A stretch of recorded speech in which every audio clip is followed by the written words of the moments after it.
Welcome to Sunday Ripple. I'm Rob Anderson. Each week we explore scripture and the ripples it can create on our everyday lives. Sometimes we're going to reflect on Sunday's message. Sometimes we'll dive into other passages that speak to where we are. Whether you're a Christian or just tuning in for a thoughtful conversation, this podcast is here to help you reflect and grow and keep the message moving through your week. Let's get into it. Before we jump into today's episode, I want to share some feedback from a couple of listeners. It honestly means the world to me when I hear how these conversations are landing with you. Elizabeth wrote, "Rob, I literally cried. The 6-step plan to disengage from everything that matters episode was everything I needed to hear tonight. Your podcast is so healing and it stopped my spiral." Elizabeth, thank you for trusting me with that. I'm so grateful the Lord used those words to meet you right where you were. That's exactly why I sit down behind this microphone, to be part of how God speaks peace and hope into moments that feel overwhelming. And Zach also shared, "Your episode on discomfort helped me at my new school. I even paraphrased it in an email to staff about a tough situation, and it really stuck with me." Zach, that encourages me more than you know. To hear that what we're wrestling with here is equipping you to stand firm in a real-life moment, that's incredible. Thank you for letting me know how you've been able to put it to practice. All right, let's jump into today's episode. Have you ever noticed how awkward silence can be? Like when you're in a group and someone says something and then nobody responds. 5 seconds go by and suddenly you feel like you're carrying the weight of the whole conversation. People start coughing or laughing nervously. Or pulling out their phones because, heaven forbid, we just sit in quiet. Silence is strange that way. We think it's empty, but silence actually says a lot. And when we bring that into our spiritual lives, silence isn't just the absence of noise. It's an opportunity to hear the presence of God. I want to talk today about how silence actually shapes us, not just in a take a break from noise kind of way, but in a God uses this space to form us kind of way. And I've got 2 stories that I'll keep circling back to in this episode. First one takes me back to 2015 when I went on a 2-week rafting trip through 150 miles of the Yukon River. No people, no cell towers, no technology, just water, sky, and the rhythm of paddling. It was peaceful. Everything just existed. Sure, there were struggles, and including a permanent shale fire burning on the side of the river, which was fascinating and a little surreal. But the lack of distraction was unlike anything I've ever experienced. The second story comes from my everyday life right here at home. I work from home, so mornings before the family wakes up are my time of quiet with the Lord. Scripture, prayer, abiding. But then the alarms start. First my wife, then my son, then my daughter, about a half hour apart, like a domino effect of noise. And from there, the day ramps up. School runs, work meetings, TV, board games. Total chaos compared to that sacred morning stillness. These 2 stories, one from the stillness of the Yukon, the other from the shifting rhythms of home, they give us a picture of how silence works on us. Why it's worth pursuing even when it feels uncomfortable. So let's start with the obvious. Silence makes most of us squirm. It's almost comical how quickly a few seconds of quiet can feel like forever. You're in a group and somebody says something they think is profound, but then it just hangs there. 5 seconds of nothing, 10 seconds, 15 seconds. Suddenly everyone starts clearing their throats and tapping their foot or laughing at absolutely nothing. Someone pulls out their phone like they've just remembered the most urgent notification of their life. We hate silence because it feels like a void that needs to be filled. But here's the thing. Silence isn't empty. It's actually full. It's full of whatever we've been drowning out with all the noise of our lives, our thoughts, our fears, even God's voice. That's what makes it so uncomfortable. The Bible gets at this tension in the story of Elijah in 1 Kings. Elijah was running for his life, worn out, afraid, and he desperately needed to hear from God. And so he waits on a mountain. First comes a windstorm, powerful enough to shatter rocks. But God wasn't in the wind. Then came an earthquake, but God wasn't in that either. Then a fire, but still not God. Finally, Elijah hears a gentle whisper. And that's where God was, not in the big dramatic noise, but in the stillness. That passage tells us something about why silence unnerves us. We're used to expecting God and life, for that matter, to come at us in dramatic ways, big events, obvious answers, burning bush moments. But silence puts us in a position where we're not in control, where we can't manufacture something impressive. We just have to listen. And that's harder than it sounds. I learned this in a very real way back in 2015 when I took that 2-week rafting trip down the Yukon River. 150 miles of wilderness. Imagine it. No people, no cell towers, just you on a raft and a bunch of other students because I was with a college. The first few days were honestly, it was a little weird. I didn't realize how much background noise fills my everyday life until it was gone. There were no cars on the road, no hum of the HVAC system in the building, no notifications buzzing in my pocket, just silence. And here's the funny thing. When everything went quiet, I thought I'd feel peace immediately, but that's not what happened. At first I felt restless. My mind was scrambling to find something to hold on to. It was like detoxing from noise. You don't realize how addicted you are until it's gone. It's a little like when the power goes out at home. You suddenly hear the refrigerator stop running and the heater fan shut off and the background hum vanish. The silence is so thick, it almost has a sound of its own. That's what it felt like on the Yukon. But after a few days, something shifted. The quiet stopped feeling threatening and started feeling freeing. I began to notice things I'd never pay attention to back home. The swirl of the river eddies, the layered colors in the cliffs, the way fireweed lights up on the shoreline in late summer. There was even a permanent shale fire burning along the part of one of the banks. Just this surreal sight, smoke seeping up from the ground. And without constant distractions, my mind could just be in those moments. The silence became a teacher. This is exactly what happens in our spiritual lives. Silence feels awkward at first because it forces us to face ourselves. Without noise, the things we've been ignoring rise to the surface. Worries, regrets, questions we'd rather not think about. And honestly, silence puts us face to face with God too. That's probably the most unsettling part because if we're honest, sometimes we'd rather keep God at a good safe distance, hearing him through the noise instead of the whisper. Think about your own life for a second. How often do you reach for noise without even realizing it? You get into the car and immediately turn on the radio or a podcast. You walk into the kitchen, you flip on the TV for background sound. You're waiting in line and without even thinking, you scroll your phone. We're conditioned to fill every moment with something because the thought of just sitting there in silence feels unbearable. But here's the catch. If Elijah had been glued to his phone, he might have missed the whisper. If I had somehow carried Wi-Fi onto that river,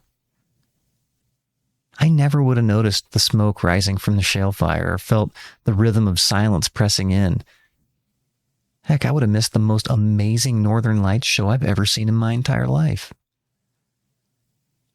If we never make space for quiet in our own lives, we risk missing the gentle whisper of God that shapes us more deeply than all the noise ever could. So why does silence feel so uncomfortable? Because silence reveals.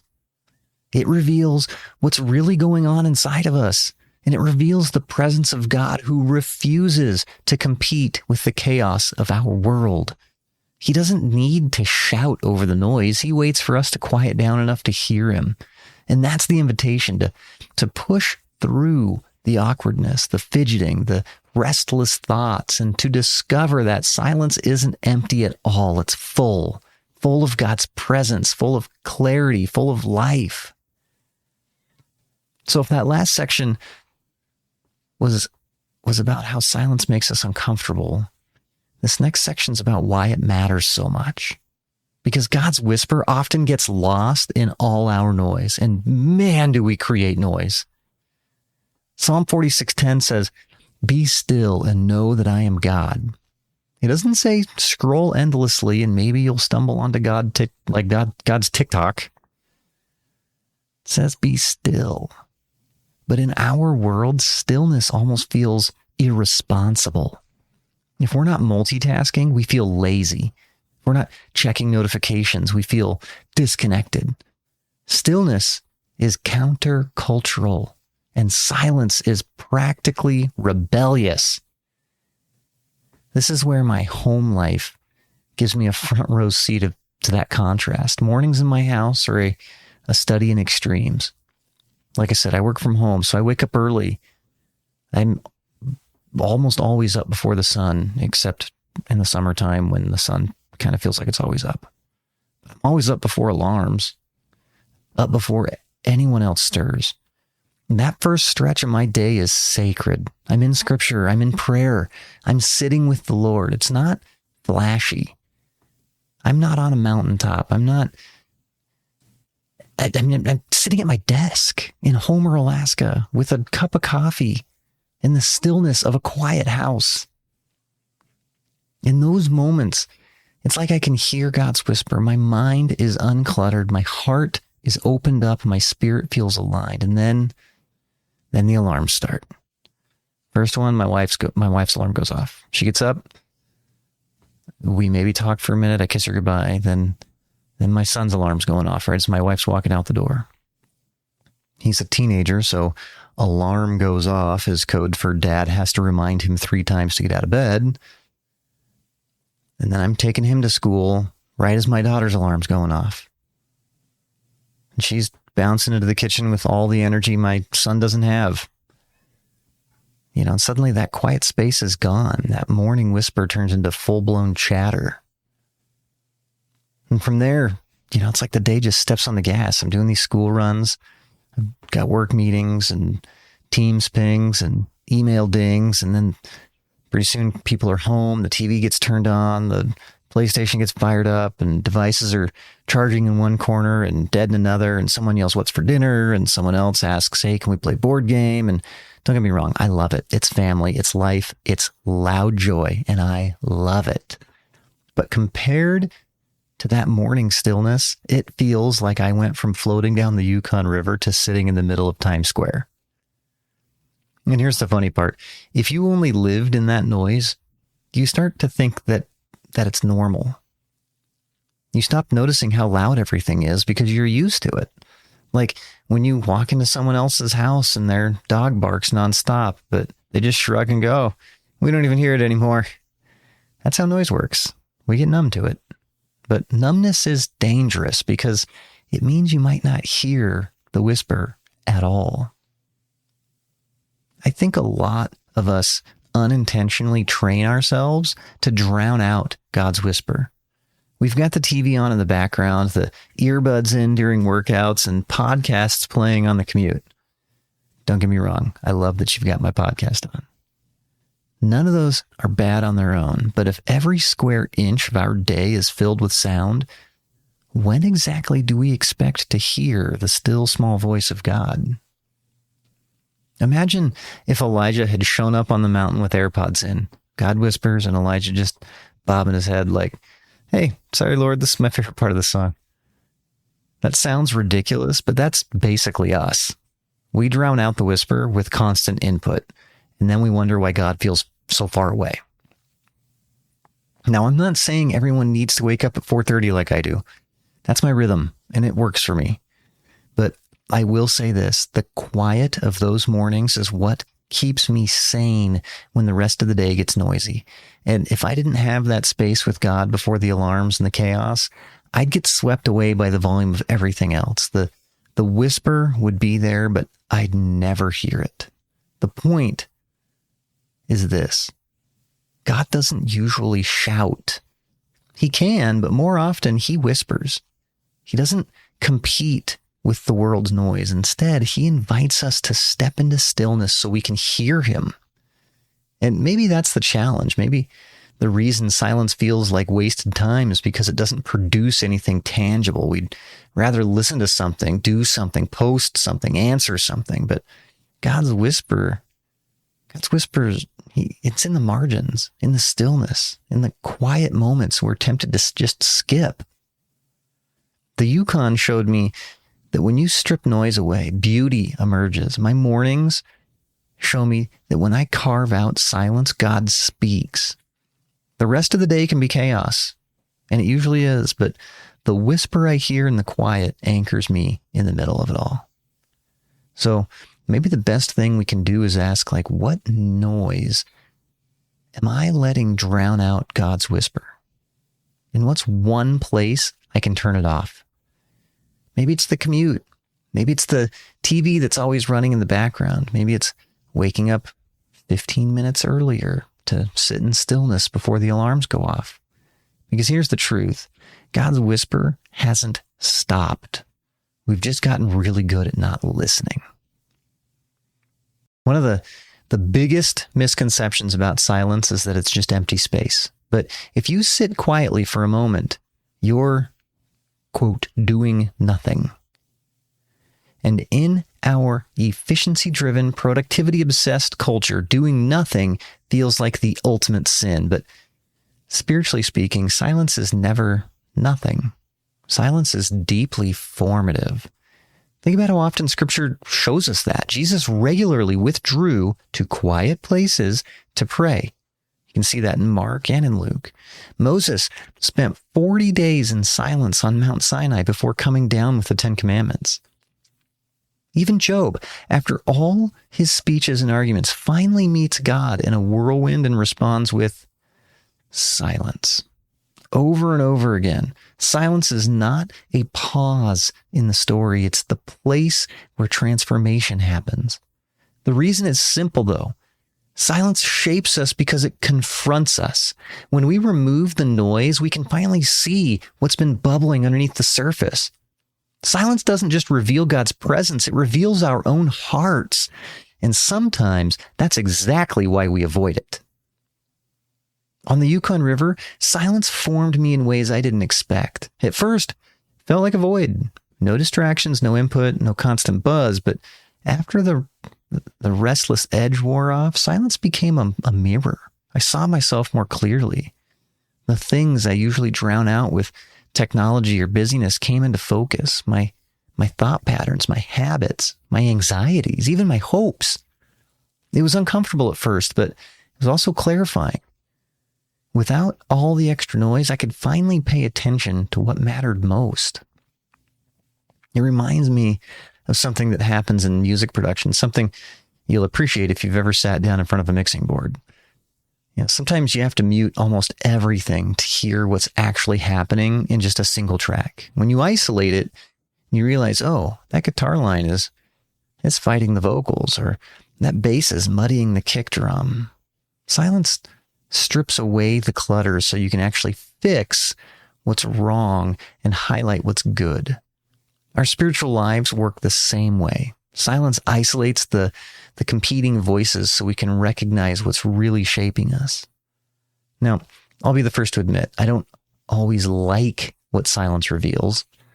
Sometimes I sit in the quiet and realize just how impatient I am, or how distracted I've become, or how easily I grasp at control.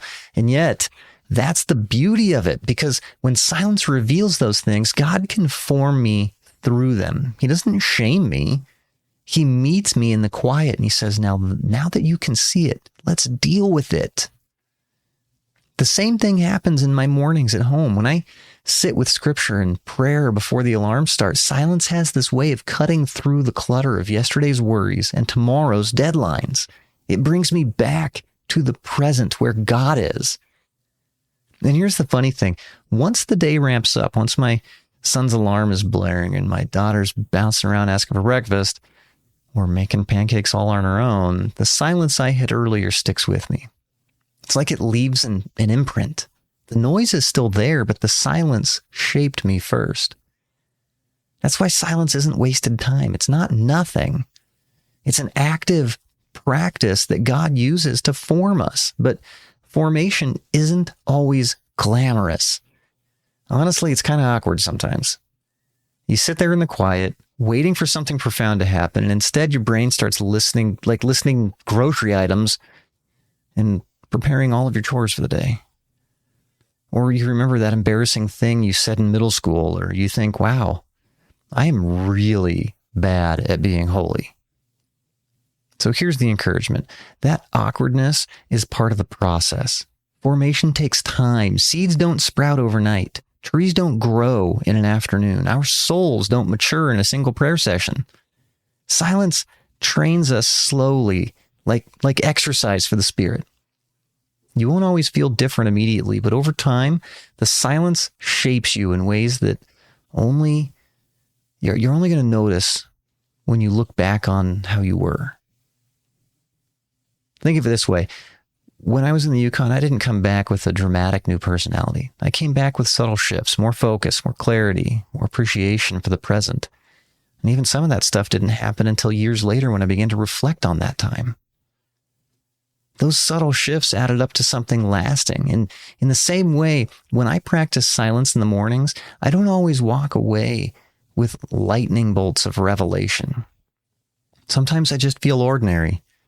But over weeks and months, those quiet moments form me into someone more attentive to God. So maybe the takeaway is this: silence is less about what you get in the moment and more about who you're becoming over time. It's not flashy, but it's powerful. It's like sanding wood in the shop. You don't see much change with each pass, but keep going. Eventually the rough edges are smooth. The surface is ready for something beautiful. Silence sands down the rough edges of our soul so God can finish his work in us. And if that means enduring a few minutes of awkward grocery lists and restless fidgeting, so be it. Because on the other side of the awkward, silence is forming you into someone who can hear the whisper of God more clearly. Okay, so by now, you might be thinking, okay, Rob, this sounds great in theory, but how am I supposed to find silence when I live in the real world? Well, fair question, because most of us aren't going to hop on a raft and disappear for 2 weeks on the Yukon River. Though if you do, I highly recommend it. But the truth is, silence doesn't require wilderness trips or monasteries. Silence can be practiced right in the middle of ordinary life. It's not about escaping the world. It's about creating space within the world. And the good news is you can start small. One way is through micro silences. These are short, intentional pauses built into your day. For example, try driving without the radio or a podcast. I know that feels like heresy, but it's amazing how 5 minutes of quiet in the car can shift your whole perspective. Or try to take a short walk without earbuds. Instead of filling the space with more content, let the silence do its work. It's awkward at first, but those small pockets of quiet add up. Another way is what some people like to call a tech Sabbath. Doesn't have to be 24 hours if that feels overwhelming. Start with an evening. Put your phones in another room. Turn off the TV. Resist the urge to scroll. Just let the quiet settle in. You'll be shocked at how much space opens up when the constant buzz of devices is gone. And fair warning, the first hour is going to feel like withdrawal. You'll check your pocket 5 times before you realize your phone isn't even in it. Silence can also be practiced through deliberate pauses in prayer. Instead of rushing from, Lord, thank you for this day, to please bless Aunt Susan's hip replacement, try stopping for 2 minutes in between. Just breathe, just listen, no agenda. It feels weird, like you're wasting time, but that's the moment where silence starts to shape you. And here's the thing, practicing silence doesn't mean you have to eliminate all noise forever. Remember, my house is loud. I mean, not like loud, but like my house is busy. My mornings are quiet, but by the time everybody's home from work and school, it's not quiet anymore. Silence isn't about escaping forever. It's about anchoring yourself before the chaos comes. Those moments, those early moments with the Lord, don't make the rest of your day quieter.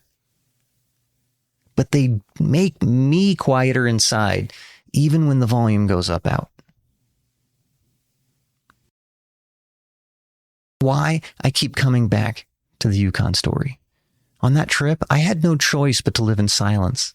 When I got home, I realized I didn't have to lose it. I couldn't replicate 2 weeks on the river in the middle of my living room, sure, but I could build small rhythms into my day that reminded me of what that silence gave me. Focus, clarity, presence. The point isn't to chase perfect silence. It's to let whatever silence you can find do its work. And listen, practicing silence is not about doing it perfectly. You will get distracted. Your brain will start drafting grocery lists and replaying that awkward thing, and you might even fall asleep. You might think this is dumb, nothing's happening. That's normal. The practice of silence is like exercise. The first time you do push-ups, you don't see much change, but keep at it. The strength builds. Silence is training your soul to pay attention little by little. So if you want to start practicing silence in a noisy world, here's 3 simple steps. Pick a pocket, not like somebody else's pocket. Don't become a pickpocket. Find a spot in your day where you can carve out even just 5 minutes. Morning before the alarms, on your commute, your lunch break, before bed. 5 minutes. Kill the noise. Put your phone in another room. Turn the TV off. Notifications are silenced. You don't need candles and soft music. Just cut the noise. Then number 3, sit in it. Don't try to fill the silence. Just be there. Listen. Pray.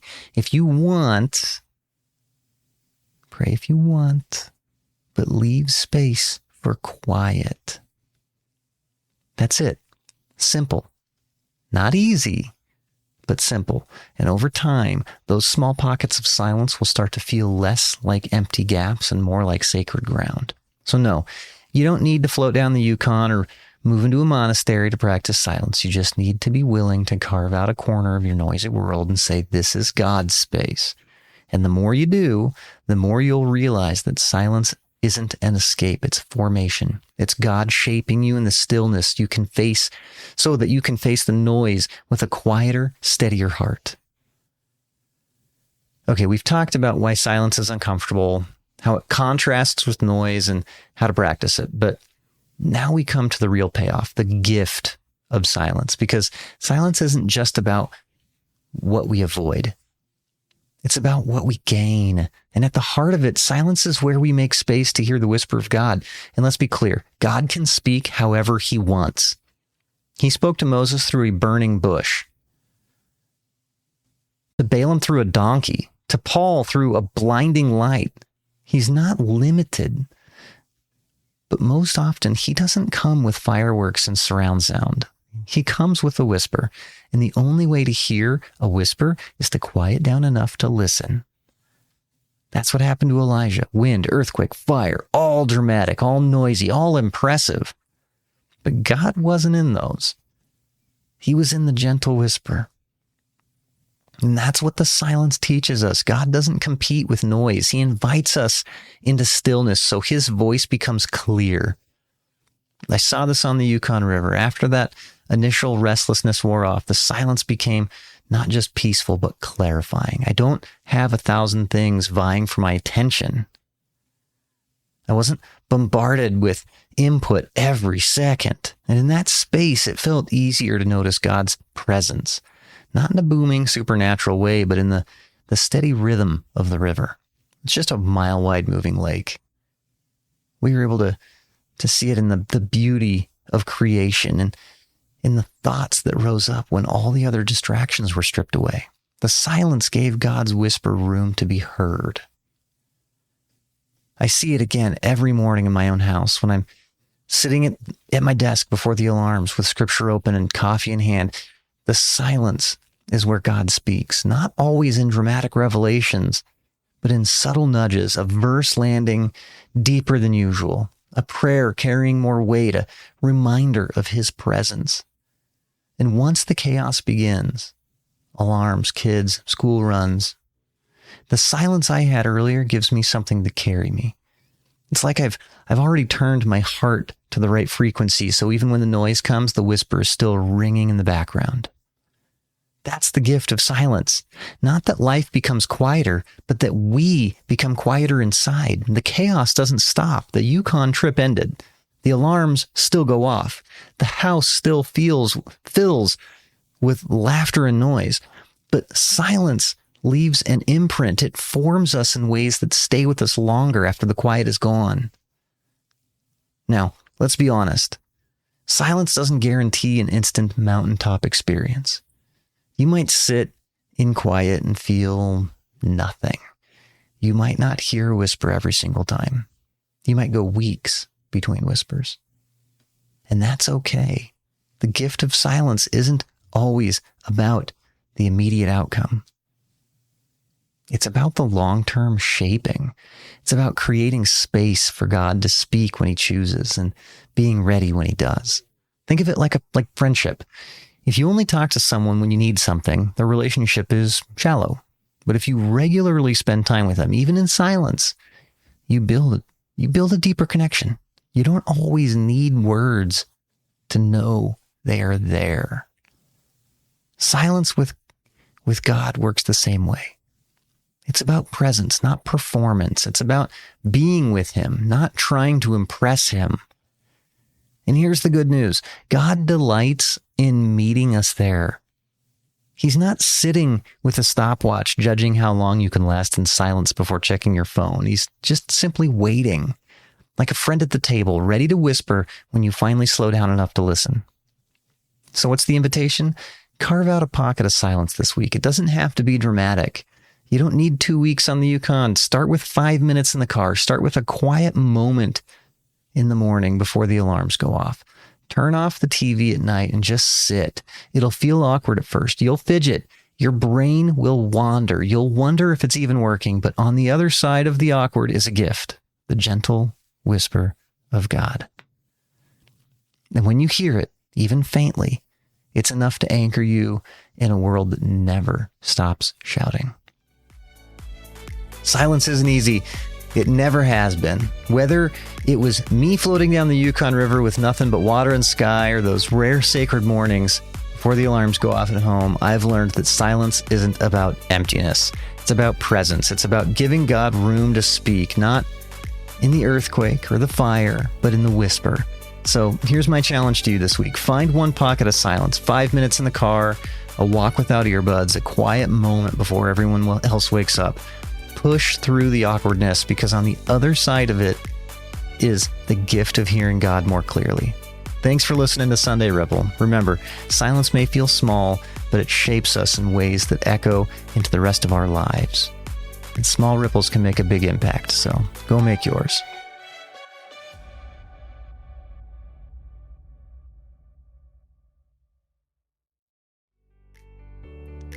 Hey, before you go, I'd really love to hear from you. Whether this episode encouraged you or brought up a question or just made you think, you can actually send a message straight to us. It's an easy way to share your thoughts or your story, or even just say hello. Just click the link in the episode description to reach out. I read every message, and I'd be honored to hear how God's moving in your life.